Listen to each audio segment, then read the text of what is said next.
What's happening, YouTube? I am Highway to Hill, and this is my bike Yamaha R3.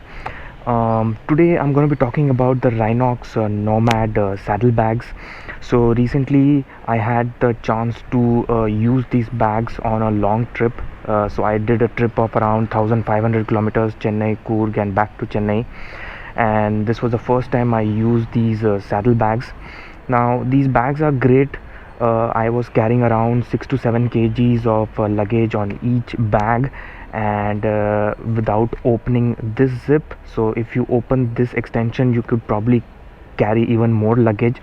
So I was traveling for 4 days, and I was carrying a bit more luggage, just because I just wanted to see how much luggage you can carry in on these. So around 13 to 15 kgs of luggage is what I was carrying. And these bags are great, the quality is good, they performed flawlessly.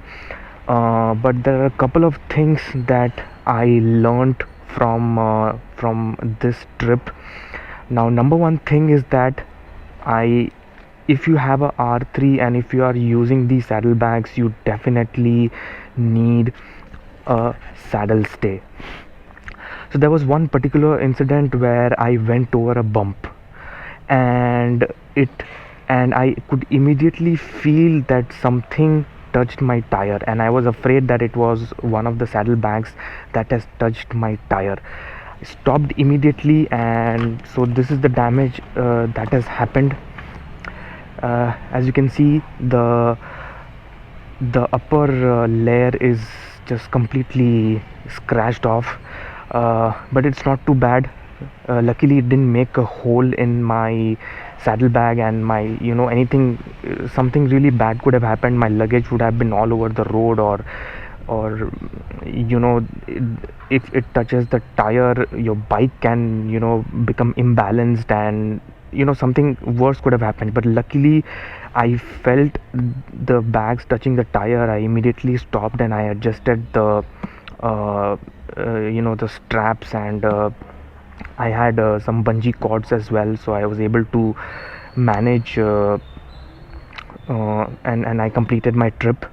But this is what happened to the right bag, and also there is a slight bit of damage on the left bag as well. So this can be pretty dangerous. Luckily nothing happened. I saw this and I rectified it right away. But my setup was, I just put my luggage like this. I used a lot of other straps, these straps. I used a lot of bungee cords as well, and somehow, I did the whole trip, 1500 kilometers, and this was one incident that happened. So you can do it, but I'll always be paranoid. And I think it's really necessary to have a saddle stay for Yamaha R3 or any other sports bike that you have, where you want to use these Nomad saddlebags.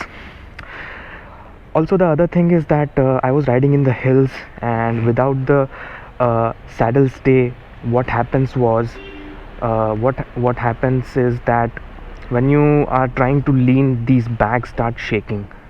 If you're leaning to the left, this one starts shaking, and even this one starts shaking. So it's not a very comfortable feeling when you're trying to lean. So that's another reason why you definitely need a saddle stay.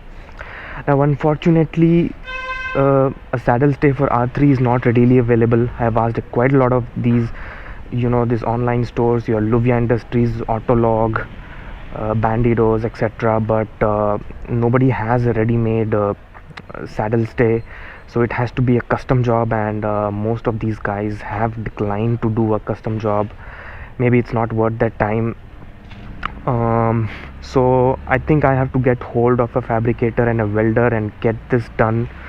Or there's another thing that I can probably do is buy a saddle stay which is readily available, maybe for something which is available for a Duke or something, and use that saddle stay, and then so 50% of my job will be done. I'll have at least the frame, and then try to fabricate something around it for the R3. So this was my learning from this trip, using these saddlebags. So if you have a sports bike, R3, a Ninja, Apache, something of that sort, then I think it's safe to have a saddle stay. You can still manage with lots of straps and bungee cords, but you'll always be paranoid, and it'll be at the back of your mind. But otherwise, these bags are just amazing. I loaded, like I said, I loaded around 13 to 15 kgs. I think you can load even more. So otherwise, these bags performed flawlessly. So that's it, guys. I hope this information was useful for you. If you have these bags, or if you're planning to use these bags on your sports bike, I hope this information was useful. Stay safe. I'll see you soon in the next video. Until then, I am Highway to Hell, and you ride safe. Ciao.